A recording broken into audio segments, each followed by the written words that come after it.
Okay, I already have the Venn diagram in front of me. Let's just go ahead and see how this plays out. So a certain number of learners are sitting for examinations in mathematics, tourism, and geography. 11.1, draw a Venn diagram to represent all the learners sitting for these exams. So the idea with the Venn diagram is that we must start with the numbers that are in these spaces, right? And then we move outwards. That is easy when we do it in that way. If you start by these numbers, it becomes a little bit complicated. Let me show you how. So the first bullet point, all the learners sit for at least one of the examination. So that just tells us that there is no number outside. There is no learner that does not sit for an examination. So we have used that point. And then the second point, the total number of learners who sit for mathematics is 22. That point will help us as time goes on. But at this point, it's better if we just forget about it, right? Because it just says that the total numbers that should be here is 22. But it doesn't really help us with filling one specific spot. And then bullet point number 3, the same is true with bullet point number 4. But if you look at the last bullet point, 6 learners sit for only tourism.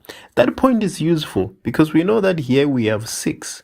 Right, we only have 6 that sit for only tourism, so it is a useful point. And then second last, 3 learners sit for tourism and geography, but not mathematics. So we know that the intersection between tourism and geography, we can put 3 there. We can put 3.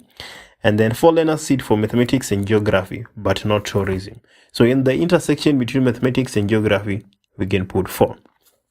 And then 5 learners sit for mathematics and tourism, but not geography. So mathematics and tourism, but not geography, is 5 learners. Mathematics and tourism, but not geography, we can put 5 there. Okay, and then the total number of learners sitting for geography is 18. But we have this spot which is not filled. So let's skip that point. And then another point, we have the total number of learners sitting for tourism is 16. So you can see that in tourism, we are only left with one spot, which is the intersection between the 3, right? So what number do we have in that spot? It is going to be 16, the total number of learners that are doing tourism, minus 5, 16 minus 5 minus 6 minus 3. And this gives us 2. So we have 2 learners that are going to sit for all the exams. So now the other points are useful because everything else is filled. The total number of learners sitting for geography is 18. So we have 18 minus 4 minus 2 minus 3, which gives us 9. When we add all these numbers, they will give us 18. And then for mathematics is 22. So 22 minus 4 minus 5 minus 2, that is 11. So this is our Venn diagram. Okay, 11.2. This is 11.1.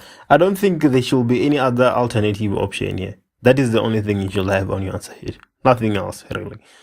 11.2, calculate the probability that a learner chosen at random will sit for an examination in at least 2. At least 2 means 2 or more. That's what at least 2 means. It means 2 or more. So what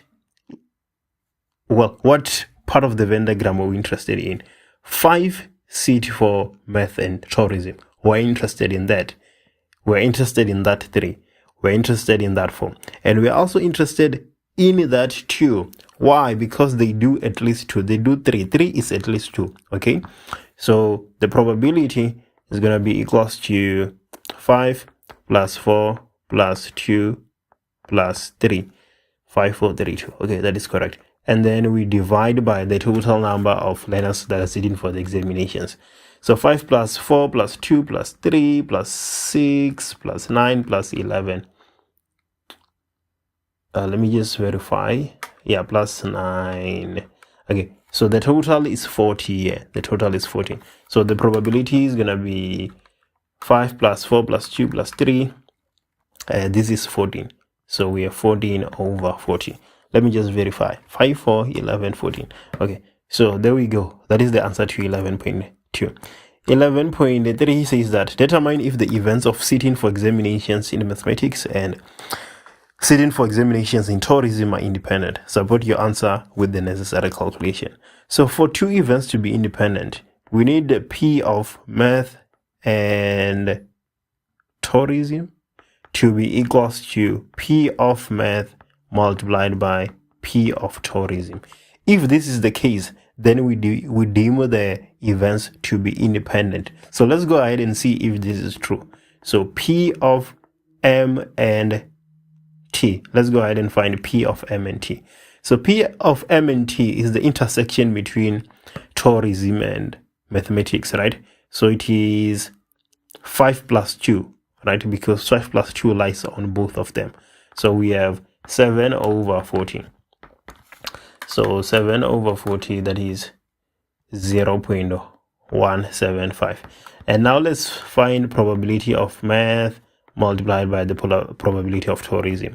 So probability of math, how many people are doing math? We have 22 people that are doing math. It is said there, right? So we're gonna have 22 over 40 multiplied by the probability of people that are doing tourism. We have a total of 16. So 16 over 40. So 22 over 40 multiplied by 16 over 40. This is equals to 0.22.